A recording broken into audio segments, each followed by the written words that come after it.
A ver, cuando pensamos en la esclavitud, a menudo nos imaginamos algo lejano, ¿verdad? Algo del pasado.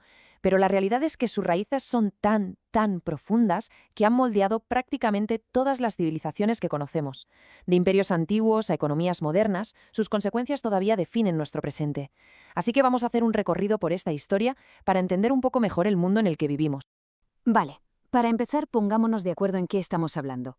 ¿Qué es exactamente la esclavitud?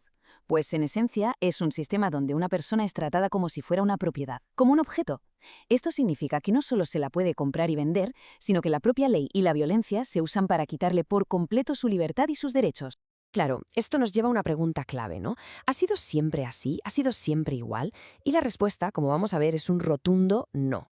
Aunque la idea central de poseer a otra persona se mantiene, la forma en que se ha practicado la esclavitud ha cambiado muchísimo dependiendo de la época y del lugar.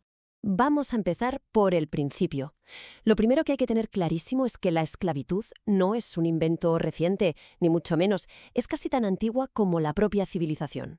No la inventó una sola cultura, sino que era una práctica global, pero con una diferencia fundamental con lo que solemos pensar. En sus orígenes no se basaba en la raza.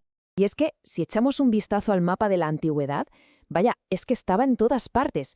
En Egipto, por ejemplo, eran la mano de obra para construir esas pirámides increíbles. En Roma, ojo, llegaron a ser hasta un tercio de toda la población. Y sistemas muy parecidos existían en China o en las civilizaciones precolombinas de América. Era, sencillamente, una parte más de la estructura de estas sociedades antiguas. Entonces, la gran pregunta es, ¿quién acababa siendo esclavo? Pues como se ve aquí, no tenía nada que ver con el color de la piel o el origen. Era, digámoslo así, una cuestión de mala suerte. Podías caer prisionero en una guerra, tener deudas que no podías pagar o cometer un delito. Le podía pasar a cualquiera. Y de hecho, a menudo le pasaba a pueblos enteros después de perder una guerra. Y ojo, que esto no era solo cosa de Europa, ¿eh? En África, en Asia, en el mundo islámico, también existían sistemas de esclavitud muy complejos. Y aquí viene lo curioso. Una persona esclavizada podía llegar a tener poder, a ser un soldado, un administrador. Pero, y este matiz es clave, por muy alto que llegara, su libertad seguía dependiendo por completo de la voluntad de su amo. Y todo esto que hemos visto nos lleva a un momento que lo cambió todo. Un punto de inflexión brutal en la historia. Con la llegada de los europeos a América, nació un sistema de esclavitud, bueno, completamente diferente, único por su escala y por su nivel de crueldad, el comercio transatlántico de esclavos. Mirad, esta comparación lo deja clarísimo. Antes, en el mundo antiguo, una persona esclava era, bueno, un ser humano con derechos reducidos, alguien que había tenido mala suerte. Pero con el sistema transatlántico, lo que se conoce como chattel slavery, la cosa cambia radicalmente. La persona es reducida por ley a la categoría de un objeto, de una herramienta. Y por primera vez en la historia, a esta escala, esta condición se asocia directamente con la raza y se convierte en una condena para toda la vida, que además se hereda de madres a hijos. ¿Y cuál fue el motor que puso en marcha esta maquinaria tan brutal? Pues algo tan cotidiano como el consumo. La demanda masiva en Europa de ciertos productos, azúcar, algodón, tabaco, café, estos cultivos se convirtieron en el combustible económico que alimentó el comercio de esclavos a una escala nunca vista. La escala de esto es que es difícil de procesar. Estamos hablando de más de 12 millones de personas. 12 millones. No es solo un número, ¿eh? Son hombres, mujeres, niños, arrancados de sus vidas, de sus hogares, y forzados a cruzar el Atlántico en un viaje de una brutalidad que no podemos ni imaginar.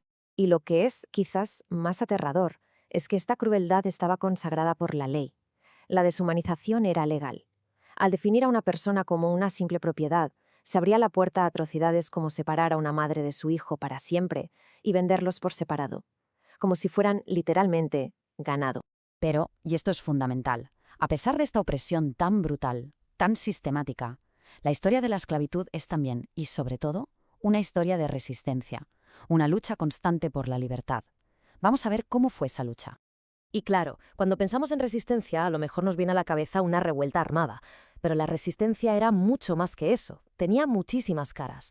Desde algo tan íntimo y poderoso como preservar la propia cultura, la música, la religión, hasta los pequeños actos de sabotaje diario, trabajar más lento, romper una herramienta y, por supuesto, el acto de valentía de escapar y crear comunidades de gente libre o de organizar rebeliones a gran escala.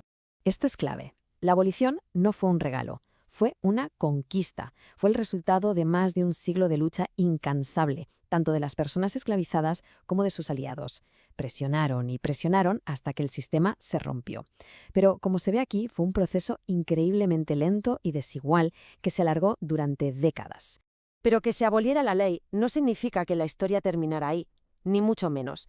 La esclavitud dejó una sombra larguísima, una herencia muy profunda que de hecho sigue moldeando el mundo en el que vivimos hoy.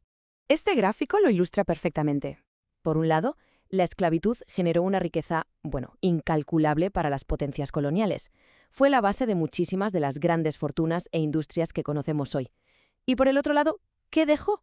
Pues un legado de pobreza y una desigualdad estructural que todavía hoy afecta a los descendientes de aquellas personas.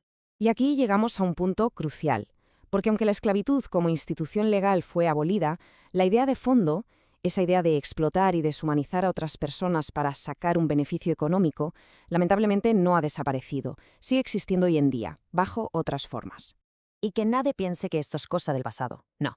Ahora mismo, hoy, hay millones de personas en el mundo atrapadas en lo que se conoce como formas modernas de esclavitud. Trabajo forzoso, trata de personas. La pregunta es inevitable. ¿Qué ha cambiado realmente? La lucha, está claro, no ha terminado. Y es por eso, precisamente por eso, que es tan importante entender esta historia. No es un simple ejercicio de memoria. Se trata de aprender a reconocer los patrones, de entender cómo se construyen y se mantienen los sistemas de poder y de desigualdad. Nos enseña por qué la lucha por los derechos humanos es algo que nunca, nunca se puede dar por sentado.